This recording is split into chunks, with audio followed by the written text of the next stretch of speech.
كأنما عمري ملايين من السنوات.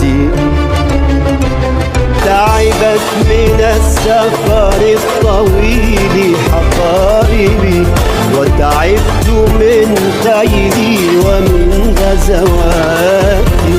لم يبق خد أسمر أو أبيض إلا زرعت بأرضه راياتي.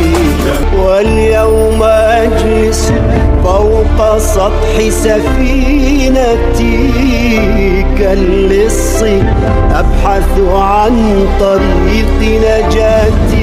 اليوم أجلس فوق سطح سفينتي